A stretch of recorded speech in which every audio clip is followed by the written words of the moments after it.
محمد رسول الله محمد رسول الله أرجو رضاك يا أنت الرحيم يا هبني عطاك يا أنت الكريم ومنك العطاء يا أنت العظيم يا فيك الرجاء يا أنت الحليم.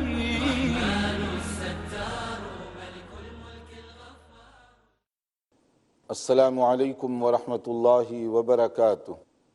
الحمدللہ رب العالمین والصلاة والسلام علی رسولہ الکریم وعلی آلہ وصحبہ اجمعین ومن تبعہ بإحسان الی یوم الدین. اما بعد.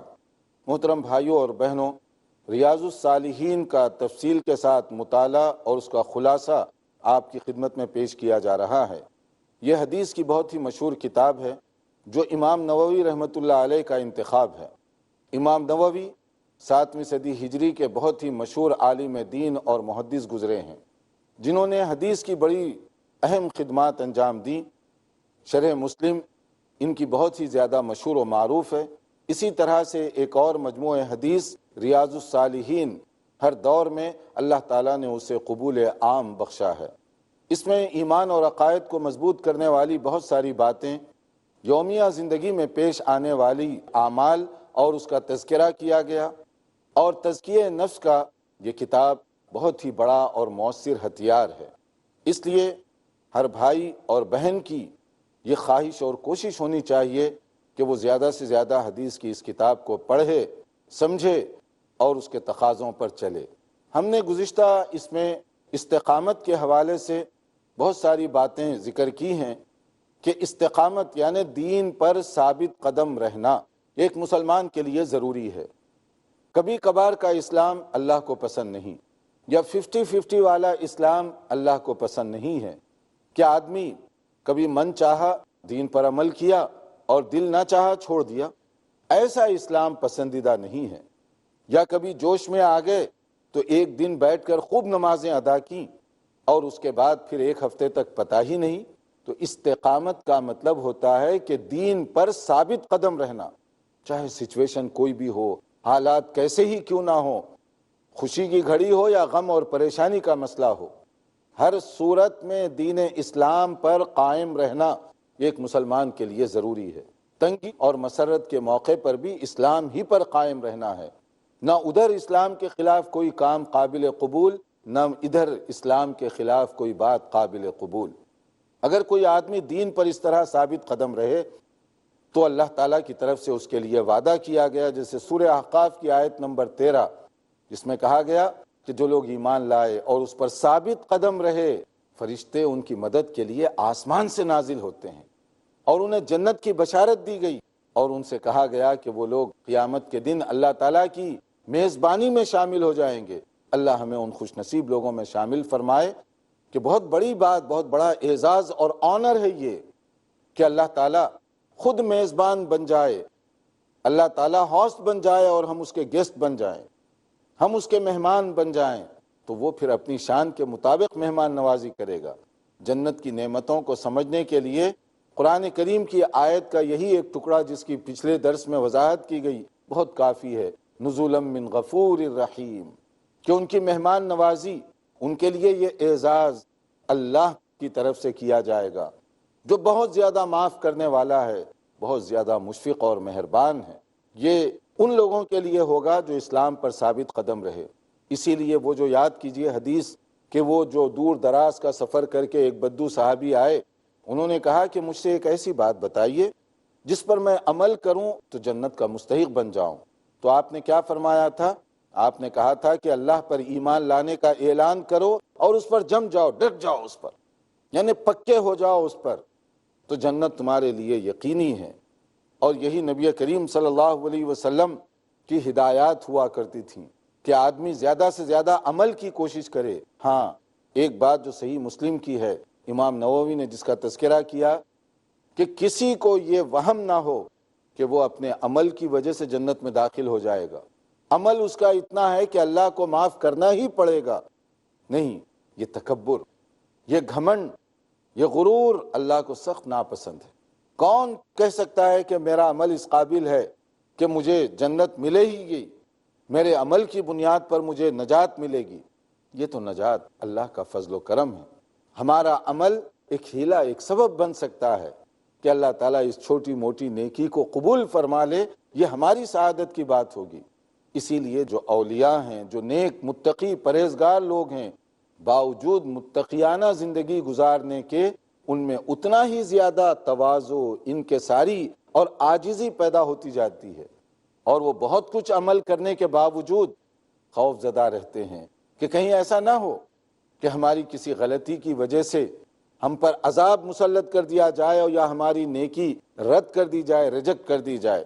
اس لیے کہا گیا وَاعْلَمُوا أَنَّهُ لَن يَنْجُوَ أَحَدٌ مِّنْكُمْ بِعَمَلِهِ، جان لو کہ کوئی آدمی اپنے عمل کی بنیاد پر جنت کا مستحق نہیں بنے گا۔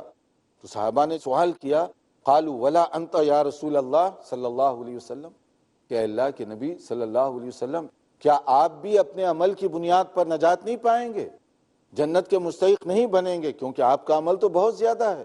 نبی صلی اللہ علیہ وسلم نے کیا فرمایا؟ قال ولا انا الا ان يتغمدني اللہ برحمت منہ وفضل، الا کہ اللہ تعالیٰ اپنی رحمت کی چادر مجھ پر ڈال دے، اپنا فضل و کرم کرے۔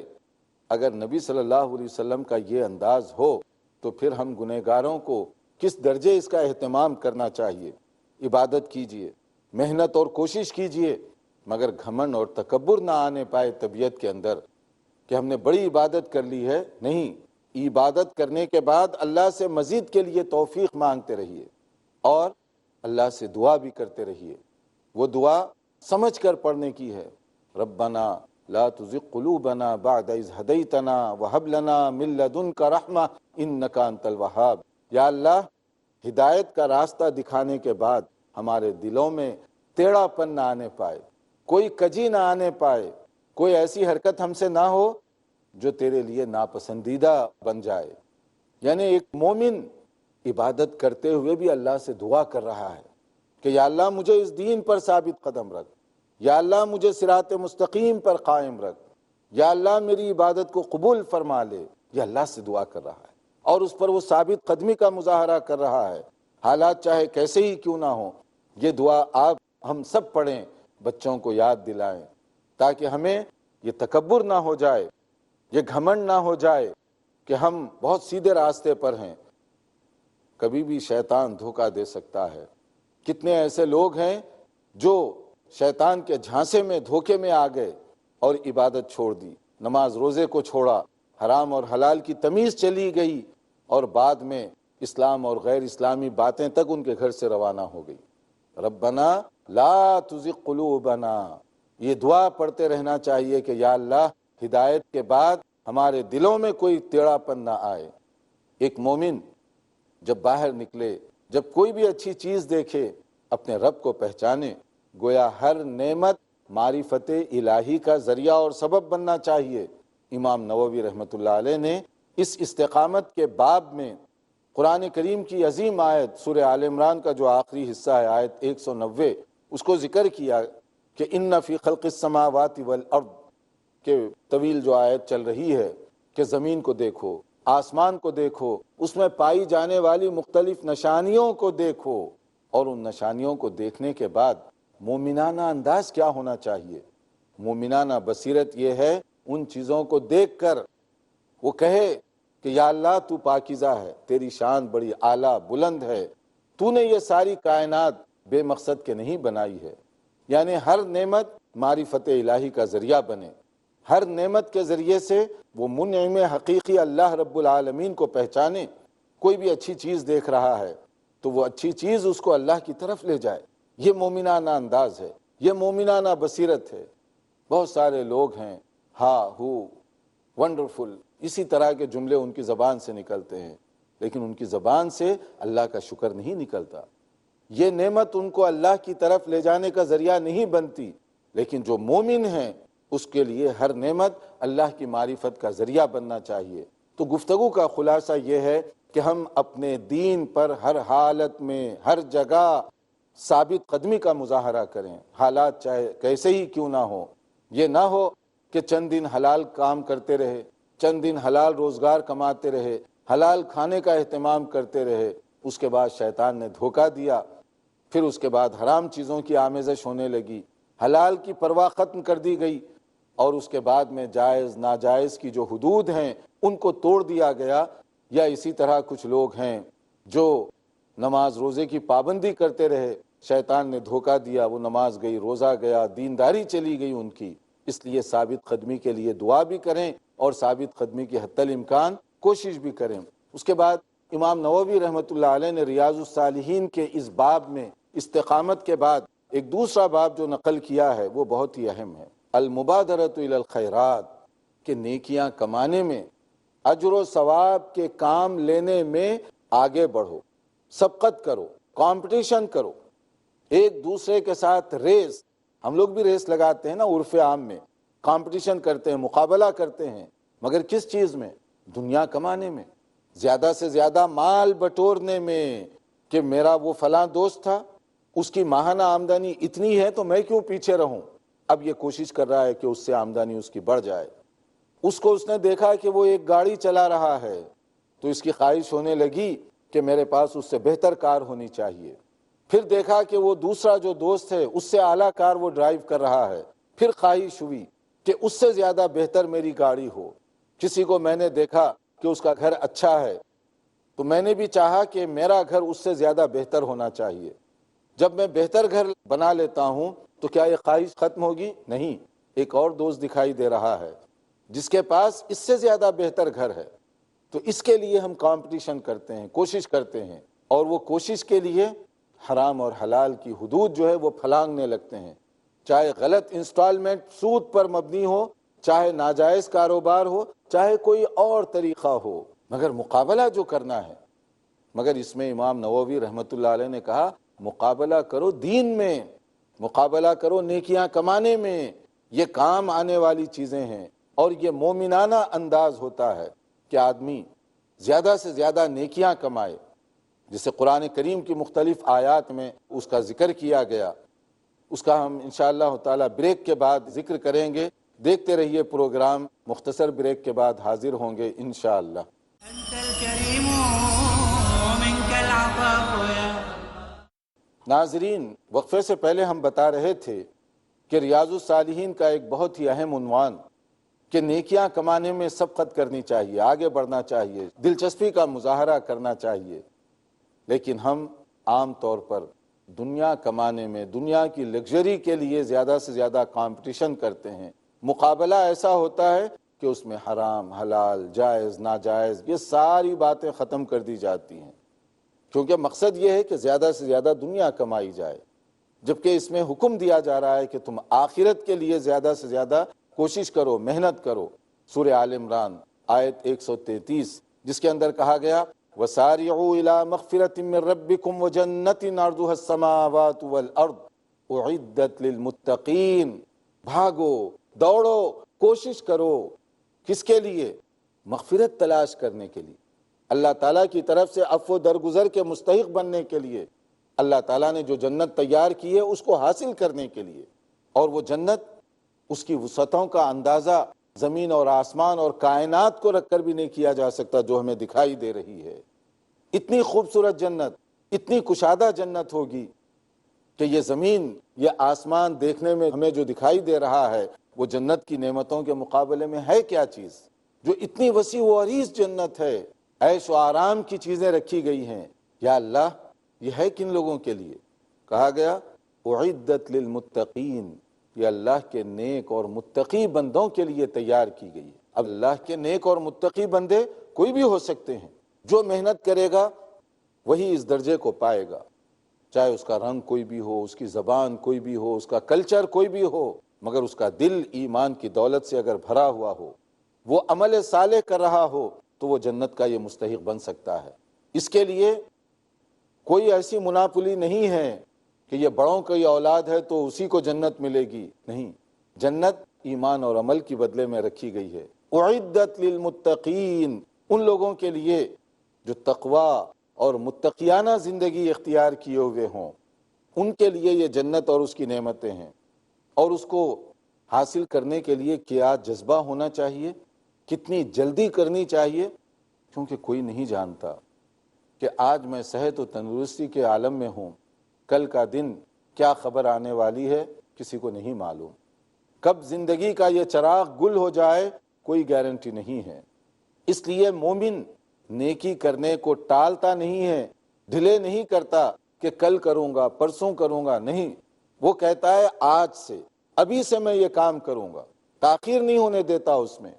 ایک موقع پر رسول اکرم صلی اللہ علیہ وسلم نماز پڑھ رہے تھے، صحیح بخاری کی حدیث ذکر کی گئی، آپ عصر کی نماز میں تھے کہ جو ہی نماز ختم ہوئی آپ صلی اللہ علیہ وسلم بڑی تیزی کے ساتھ اٹھے اور بہت رش کرتے ہوئے اپنے گھر میں داخل ہوئے۔ صحابہ کرام کو تعجب ہوا کہ یہ آپ کی روٹین تو نہیں تھی، اتنا رش کرتے ہوئے آپ گھر میں گئے اور پھر اس تھوڑی دیر کے بعد آپ واپس تشریف لائے۔ تو آپ کو بھی اندازہ تھا کہ صحابہ کرام کو تعجب ہو رہا ہوگا۔ آپ نے کہا دراصل بات یہ ہے کہ میرے گھر میں سونے کی ایک معمولی سی ڈلی آ گئی تھی، چھوٹا سا سونے کا ٹکڑا تھا، مگر میں نہیں چاہتا تھا کہ دنیا سے اس حالت میں جاؤں کہ میرے گھر میں سونے کا یہ چھوٹا سا ٹکڑا باقی رہے۔ میں گھر گیا اور گھر والوں کو میں نے اس کے تقسیم کرنے کا حکم دیا اور اس کے بعد پھر میں واپس آیا۔ یعنی نیکی کرنے میں کتنی آپ نے تیزی دکھائی، کتنی عجلت دکھائی۔ اسے دیکھیے صلیت وراء النبی صلی اللہ علیہ وسلم بالمدینۃ العصر، حضرت عقبہ بن حارث رضی اللہ عنہ فرماتے ہیں کہ میں نے نبی صلی اللہ علیہ وسلم کے پیچھے عصر کی نماز ادا کی تو فسلم ثم قام مسرعا، نماز ختم کرتے ہی آپ تیزی کے ساتھ کھڑے ہوئے اور گئے اور آپ نے وہ کیا۔ پھر آپ نے کیا کہا؟ ذکرت شیئا من تبر عندنا فکرہت ان یحبسنی فامرت بقسیمتہ، کہ میں گیا اور گھر میں جا کر یہ حکم دے کر آیا کہ اس کو تقسیم کر دو۔ یعنی صدقہ و خیرات کا جذبہ، صدقہ اور خیرات کا شوق۔ اگر نبی کریم صلی اللہ علیہ وسلم کے پاس کوئی گارنٹی نہیں ہے کہ میری زندگی اتنی طویل ہے، آرام سے میں بیٹھوں گا، صحابہ کرام کے ساتھ بات چیت کروں گا اور اس کے بعد اپنے گھر جاؤں گا، اطمینان سے خیرات کروں گا، یہ نہیں آپ نے کیا۔ نیکی کا شوق ایسے، نیکی کا جذبہ ایسے کہ دل میں خیال آیا فوری اس پر عمل کیجئے، کیونکہ نہیں معلوم کل کا دن کیا ضرورت پیش آ جائے۔ بعض لوگ صدقہ و خیرات کرنے کے پلان بناتے رہتے ہیں، نماز روزے کے نوافل کے پلان بناتے رہتے ہیں، نیکیوں کے پلان بناتے ہیں۔ یہ پلاننگ کام آنے والی چیز نہیں ہے، بلکہ جب تک آپ ایکشن نہ کر دیں، اس پر عمل نہ کریں، کیونکہ آپ کو کیا معلوم، کس نے گارنٹی دی ہے کہ آپ آئندہ مہینے تک بہترین صحت و سلامتی کے ساتھ رہیں گے پھر وہ صدقہ کریں گے؟ کچھ بھی ہو سکتا ہے۔ کیوں نہیں ابھی آپ وہ عمل کرتے؟ اگر نماز اچھی چیز ہے، نوافل کا اہتمام اچھی بات ہے، کیوں نہیں آج سے اس پر عمل کیا جاتا؟ کیوں اس میں تاخیر ہو رہی ہے کہ میں کچھ دنوں کے بعد کروں گا، ایک مہینے کے بعد کروں گا، ایک مہینے کے بعد کچھ اور ضرورت پیش آتی ہے، پھر دوسرا مہینہ، پھر تیسرا مہینہ، ایسے ہی چلا آتا ہے۔ اس لیے اس میں کہا گیا کہ نیکی تم جلدی سے جلدی کرنے کی کوشش کرو۔ اور اسی طریقے سے جیسے نبی صلی اللہ علیہ وسلم نے فرمایا کب خیرات کرنا چاہیے؟ جب آپ صحت مند، تندرست اور صحیح سالم ہو، ورنہ بیماری کے بیڈ پر جب آدمی چاروں طرف سے مایوس ہو جائے اس وقت اس کو یاد آتا ہے یہ وصیت کرو، یہ وصیت کرو، ٹو لیٹ ہے، بہت تاخیر ہو چکی۔ پہلے کیجئے جب صحت مند اور تندرست ہیں۔ اس لیے جب پوچھا گیا ای الصدقۃ اعظم اجرا، اے اللہ کے نبی صلی اللہ علیہ وسلم وہ کون سا صدقہ اور خیرات ہے جس میں زیادہ ثواب رکھا ہوا ہے، زیادہ اجر مجھے ملے گا؟ آپ نے فرمایا کیا؟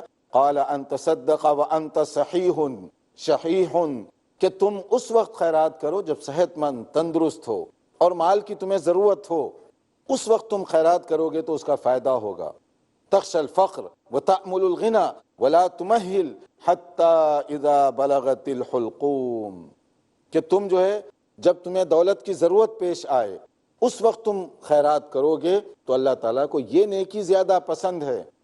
آدمی کو ابھی لالچ ہوتی ہے نا کہ کل کا دن کوئی کام آ جائے گا، اس لیے یہ پیسے میں ریزرو میں رکھتا ہوں، اس لیے میں یہ بچا بچا کر رکھ رہا ہوں، اس طرح کی جو بات ہے نہیں، پہلے اللہ کے راستے میں نکال دیجئے۔ اگر اس وقت نکالیں گے تو اس کا فائدہ ہوگا، ورنہ جب وہ غرغرہ حالت سکرات میں آدمی پہنچے یا بالکل مرض الموت میں مبتلا ہو، جواب دے دیا گیا، اب وہ کیا کہتا ہے؟ قلت لفلان کذا ولفلان کذا وقد کان لفلان، صحیح بخاری اور مسلم کی حدیث ہے۔ اس وقت آدمی وصیت کرتا ہے، لکھو لکھو، فلاں کو اتنا دے دیا جائے، فلاں کو یہ دیا جائے۔ نبی صلی اللہ علیہ وسلم نے فرمایا اب یہ لکھانے کا کیا فائدہ، وہ تو اب ہو چکا ان لوگوں کا۔ یعنی مطلب کیا ہے؟ تمہاری آنکھ لگے، تمہاری سانس اکھڑے، یہ مال کسی اور کا ہو گیا، بے شک یہ تمہارے اکاؤنٹ میں تمہارے نام پر ہے، مگر تمہارے اور مال کے تقسیم ہونے میں صرف یہ جو چند لمحوں کی سانس باقی ہے، اسی کی تو رکاوٹ ہے۔ ادھر سانس اکھڑی، ادھر وہ ملکیت تبدیل ہو گئی، وہ کسی اور کا بن گیا۔ اس وقت صدقہ کرنے، خیرات کرنے کا کیا فائدہ؟ صدقہ اور خیرات اس وقت کیجئے جب آپ کو ضرورت ہو، جب آپ تندرست ہوں، جب صحیح سالم ہوں، تو اللہ تعالیٰ کے پاس اس کا زیادہ فائدہ بھی ہوگا۔ کیونکہ ایک اور حدیث میں کہا گیا بادروا بالاعمال سبعا، تم اپنے اعمال کو اس کا اپوزٹ 7 چیزوں کے آنے سے پہلے پہلے غنیمت سمجھ کر زیادہ سے زیادہ خیرات کرو۔ امام ترمذی نے اس کو نقل کیا ہے، لیکن اور مختلف احادیث میں اس کا شاہد بھی موجود ہے۔ اس اعتبار سے یہ قابل ذکر حدیث ہے کہ اس میں نبی کریم صلی اللہ علیہ وسلم نے جو فرمایا کہ ایسی فقیری جو لوگوں سے تم کو دور کر دے، اس سے پہلے اسی طرح سے ایسی دولت جو سرکشی میں مبتلا کرے، یا ایسا مرض جو تمہیں تباہ کرنے والا ہو، اور ایسا بڑھاپا جو تمہیں اپاہج کر کے رکھ دے، ہوش و حواس کو زائل کرنے والا بڑھاپا ہو، یعنی اس سے پہلے پہلے تم خرچ کرو۔ یا اچانک موت، آپ نے سنا ہوگا، دیکھا ہوگا، پڑھا ہوگا، کتنے ایسے لوگ ہوتے ہیں جو اچانک موت کا شکار ہو جاتے ہیں۔ اچانک موت کا مطلب کیا ہے؟ گھر سے نکلے سودا لانے کے لیے، آپ کی ڈیڈ باڈی، لاش واپس آ رہی ہے، صحیح سالم آپ گھر واپس نہیں لوٹ سکے، ایکسیڈنٹ ہو گیا، کوئی اتفاق ہو گیا، کوئی حادثہ ہو گیا، ختم، زندگی ختم۔ اور کچھ لوگ ایسے ہیں جو اپنے بستر پر گئے تندرستی کے ساتھ، صحت و سلامتی کے ساتھ، جاگ نہیں سکے، صبح سویرے دیکھا گیا تو ان کی تو لاش پڑی ہوئی ہے وہاں پر۔ تو ایسی اچانک گھڑی آنے سے پہلے، اور اسی طرح سے دجال کے فتنے سے پہلے نیکیاں کر لو، اور پھر قیامت کی ہولناکی سے پہلے جو کچھ نیکیاں کرنا چاہتے ہو وہ نیکیاں کرو۔ یعنی اس کے اندر یہ 7 باتوں کا تذکرہ کر کے گویا یہ بتایا گیا کہ تمہیں جب تک صحت ہے، سلامتی کے ساتھ زندگی گزار رہے ہو، عقل و ہوش قابو میں ہیں، تو تم نیکی کرو۔ آپ نے بھی دیکھا ہوگا کتنے ایسے لوگ ہوتے ہیں جو آخری بیماری میں ان کی کچھ کیفیت ایسی ہوتی ہے کہ خود ان کا حافظہ جواب دے جاتا ہے، وہ اور تو اور گھر کے امیڈیٹ فیملی جو ممبرز ہیں ان کو بھی نہیں پہچان پاتے، وہ یعنی دماغ اتنا کمزور ہو گیا، یا بھول چوک کا غلبہ ہو گیا، کنفیوژن کا شکار ہو گئے، کوئی بھی اور بات ہو سکتی ہے۔ اور کچھ لوگ ایسے ہیں جو کہنا چاہتے ہیں، لکھنا چاہتے ہیں، لکھ بھی نہیں سکتے، کہہ بھی نہیں سکتے، ساری قوتیں جواب دے چکی ہیں۔ تو یہ وقت آنے سے پہلے، یہ حادثات سے پہلے غنیمت سمجھو اپنی زندگی کو، اور بہتر سے بہتر کام میں آگے بڑھو تاکہ مرنے کے بعد وہ کام آ سکے۔ اللہ تعالی ہم سب کو عمل کرنے کی توفیق عطا فرمائے۔ والسلام علیکم ورحمۃ اللہ وبرکاتہ۔ هذا القرآن يوحدنا لطريق الخير يوجهنا، الله